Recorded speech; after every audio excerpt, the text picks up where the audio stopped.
নমস্কার, আমি অয়ন। এ কি কাণ্ড! পাকিস্তানের প্রধানমন্ত্রী ট্রাম্পের হাতের পুতুল। হ্যাঁ, গতকালই বলেছিলাম যে ইরান এবং আমেরিকার যুদ্ধবিরতি বা আমেরিকার ট্রাম্পের যুদ্ধবিরতির ঘোষণা পাকিস্তানের সাহায্যে, পাকিস্তানকে হাতিয়ার করে আসলে পাকিস্তানকে কাজে লাগিয়ে আসলে এক্সিট রুট খোঁজার চেষ্টা করেছিলেন আমেরিকান প্রেসিডেন্ট ডোনাল্ড ট্রাম্প। পাকিস্তানকে, যে পাকিস্তান খেতে পায় না, যে পাকিস্তানের অর্থনৈতিক সামরিক শক্তি একেবারে তলানিতে, সেই পাকিস্তানকে হাতিয়ার করেছেন ডোনাল্ড ট্রাম্প। কেন পুতুল এটা বলবো, তবে তার আগে বলি, চীনের থেকেও ক্ষীর খাবেন, আবার আমেরিকার থেকেও ক্ষীর খাবেন, এটা কখনো হতে পারে না। ধর্মের কল বাতাসে নড়ে, একটা কথা আছে না? আপনি দুদিক থেকেই ক্ষীর খাওয়ার চেষ্টা করবেন, আমেরিকা এবং চীন, সেদিকে আপনাকে বিপদে পড়তেই হবে। সে বিপদ কি বিপদ সে আমরাও জানি না, কিন্তু এখন গত কয়েক মাস ধরে, মানে ডোনাল্ড ট্রাম্প ক্ষমতায় আসার পর থেকে যেভাবে পা চেটেছেন ডোনাল্ড ট্রাম্পের শাহবাজ শরীফ, তাতে মনে হচ্ছে যেন একেবারে আমেরিকার সাংঘাতিক রকমের জনদরদি একজন শাহবাজ শরীফ। নিজের দেশের কিছু হচ্ছে না, এদিকে আমেরিকার জন্য তার প্রাণ কাঁদছে। আমরা কিন্তু কোনো মধ্যস্থতাকারী হতে চাইনি কোনো দিন, কারণ এগুলো দু দেশের ব্যাপার, তিন দেশের ব্যাপার, সেখানে ভারত ঢোকে না। ভারতের পররাষ্ট্র যে নীতি, সেই নীতি সম্পূর্ণ আলাদা, আমাদের কাউকে চাটতে হয় না। কিন্তু এই শাহবাজ শরীফ কি করেছেন? ট্রাম্প যেমন নাচাচ্ছেন শাহবাজ শরীফ সেরকমই নাচছেন। এই যে বারবার বলা হচ্ছে পাকিস্তান হচ্ছে বিরাট ভূমিকা নিয়েছে, শাহবাজ শরীফ বিরাট ভূমিকা নিয়েছেন দু দেশের মধ্যে মধ্যস্থতার, তিনি নাকি নায়ক এই যুদ্ধবিরতির। কিন্তু সত্যি তিনি নায়ক, না আমেরিকান প্রেসিডেন্ট ডোনাল্ড ট্রাম্পের হাতের পুতুল? শাহবাজের যুদ্ধবিরতির অনুরোধ জানানো এক্সপোস্টে চলে এসেছে আতশকাচের তলায়। কিভাবে?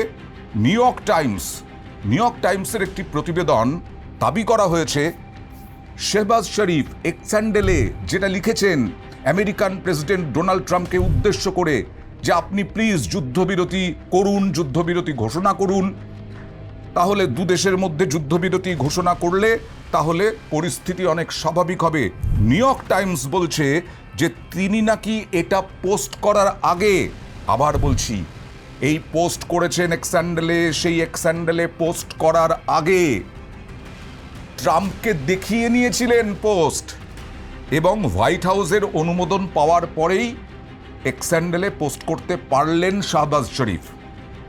অর্থাৎ যে ভাবে দেখানো হচ্ছে যে শাহবাজ শরীফ নায়ক, তিনি তো সত্যি নায়ক নন, তিনি একেবারে হাতের পুতুল। আজকে পাকিস্তানের প্রধানমন্ত্রী এক্সপোস্ট করছেন, অনুরোধ করছেন যুদ্ধবিরতির, সেই ফরম্যাটটা দেখিয়ে নিতে হচ্ছে হোয়াইট হাউসকে। সেই ফরম্যাটটা ট্রাম্প সিলমোহর দিলে তবেই পোস্ট করতে পেরেছেন। যেটা আরও একবার মনে করিয়ে দিই যে মঙ্গলবার রাত 8টা পর্যন্ত ডেডলাইন বেঁধে দিয়েছিলেন ডোনাল্ড ট্রাম্প, এবং আজ রাতেই একটা গোটা সভ্যতা, 6000 বছরের সভ্যতা নাকি একবারে ধ্বংস হয়ে যাবে, ডোনাল্ড ট্রাম্প ঘোষণা করেছিলেন। আসলে আমি বারবার বলছিলাম, বাঘের পিঠে চড়ে বসেছেন, নামার উপায় খুঁজছেন। কারণ আমেরিকা অর্থনৈতিক দিক থেকে যথেষ্ট ক্ষতির মুখে পড়েছে, সামরিক দিক থেকেও যথেষ্ট ক্ষতির মুখে পড়েছে। আবার মধ্যপ্রাচ্যের এই পশ্চিম এশিয়া, তাদের যুদ্ধের জন্য গোটা বিশ্বের অর্থনীতি জ্বলছে।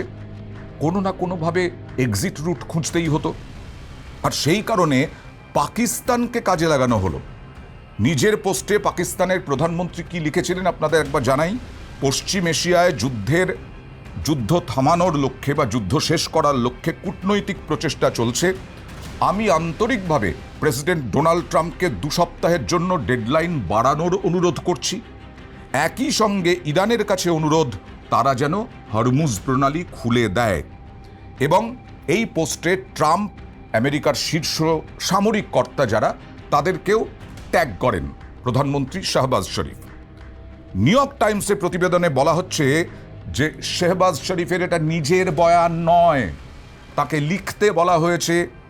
পোস্ট করার আগে তিনি হোয়াইট হাউসে তা পাঠিয়েছিলেন, এবং সেখান থেকে অনুমোদন নেওয়া হয়, তারপরে সেই পোস্ট এক্স স্যান্ডেলে আসে। এটাও করতে হয় শাহবাজ শরীফকে? নিজের শিরদাঁড়া বলে কিছুই নেই। আমেরিকান প্রেসিডেন্ট বলছেন এটা লিখুন, আপনি লিখলেন, তারপরে কি লিখেছেন আমাকে দেখালেন, তারপরে এক্স হ্যান্ডেলে পোস্ট করতে পারলেন। এই দেশটার কোনো শিরদাঁড়া আছে? এই দেশটার কোনো নিজস্ব ক্ষমতা আছে? স্বাবলম্বী? চীনেরও খাবে, আমেরিকারও কুড়োবে, এই দুটো কিন্তু হতে পারে না। ট্রাম্প যখন হুমকি ধমক দিচ্ছিলেন, আমেরিকার শীর্ষ কর্তারা তখন যুদ্ধ থামানোর উপায় খুঁজে বের করার চেষ্টা করছিলেন কূটনৈতিকভাবে। ট্রাম্প হুমকি দিয়ে যাচ্ছেন, কিন্তু আমেরিকার শীর্ষ কর্তারা তো বুঝতে পারছেন দেশের অবস্থা। আমেরিকার শীর্ষ কর্তারা তো বুঝতে পারছেন আন্তর্জাতিক ক্ষেত্রে আমেরিকা চাপে পড়বে। কারণ আবার বলছি, আমেরিকারই রিপোর্ট যে কোনোভাবে ইরান আগে থেকে হামলা চালানোর আশঙ্কা ছিল না। 2025-এর পর পরমাণু কর্মসূচিও চালায়নি ইরান। আর আন্তর্জাতিক কূটনৈতিক নিয়ে যারা চর্চা করেন, আসলে তারা বলছেন যে ট্রাম্প পাকিস্তানকে কাজে লাগিয়েছেন। পরিস্থিতি এমন জায়গায় চলে গিয়েছিল, ট্রাম্প সরাসরি যুদ্ধবিরতি ঘোষণা করতে পারছিলেন না, পিছু হটতে পারছিলেন না। তাই পাকিস্তানকে কাজে লাগানো হয়েছে, পাকিস্তানের প্রধানমন্ত্রীকে দিয়ে এক্সপোজ করানো হয়েছে। তারপরে ডোনাল্ড ট্রাম্পের সিদ্ধান্ত আগেই নেওয়া ছিল, তারপরে সিদ্ধান্ত নিয়েছেন, ঘোষণা করেছেন যুদ্ধবিরতি। আবার ফিনান্সিয়াল টাইমসের একটি প্রতিবেদনে দাবি করা হয়েছে যে হোয়াইট হাউসই ওই পোস্ট করার জন্য নির্দেশ দিয়েছিল, যেটা বললাম কিছুক্ষণ আগে পাকিস্তানের প্রধানমন্ত্রীকে।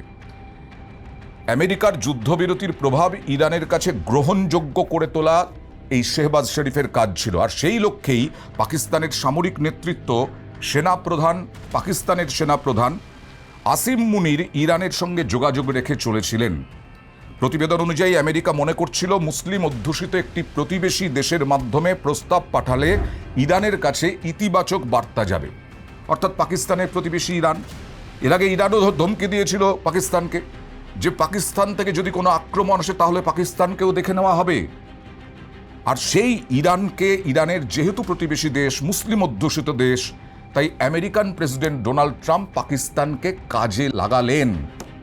এরপরে তো জানেন পাকিস্তানে ভাইস প্রেসিডেন্ট যাচ্ছেন, ইরানের প্রতিরক্ষা মন্ত্রী যাচ্ছেন, এরপরে বৈঠক হবে।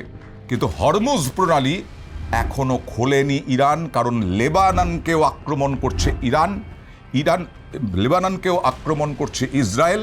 আর ইরান বলছে শর্তের মধ্যে ছিল লেবাননের ওপর কোনো রকম হামলা আর করা যাবে না, যদিও আমেরিকা এবং ইসরায়েল বলছে শর্তের মধ্যে লেবানন ছিল না। যাই হোক না কেন, আমেরিকান প্রেসিডেন্ট ডোনাল্ড ট্রাম্প শেষে পাকিস্তানকে কাজে লাগালেন। জানেন যে ভারতের শিরদাঁড়া আছে, ভারত স্বাবলম্বী, ভারতের এসব করতে হয় না, পাকিস্তানের কিছু নেই। পা চাটছেন বারবার ডোনাল্ড ট্রাম্প ক্ষমতায় আসার পর থেকে শেহবাজ শরীফ। আর তাই এবার হাতের পুতুল করে নাচালেন আমেরিকান প্রেসিডেন্ট পাকিস্তানের প্রধানমন্ত্রীকে, কিন্তু কোনো কাজেই লাগছে না। পাকিস্তানের প্রধানমন্ত্রীর এই আবেদন, এই হাতের পুতুল হয়ে থাকা বা না থাকা, পাকিস্তানকে পাত্তাই দিচ্ছে না ইরান। বোঝাই গেল কারণ হরমুজ প্রণালী এখনো পর্যন্ত বন্ধ।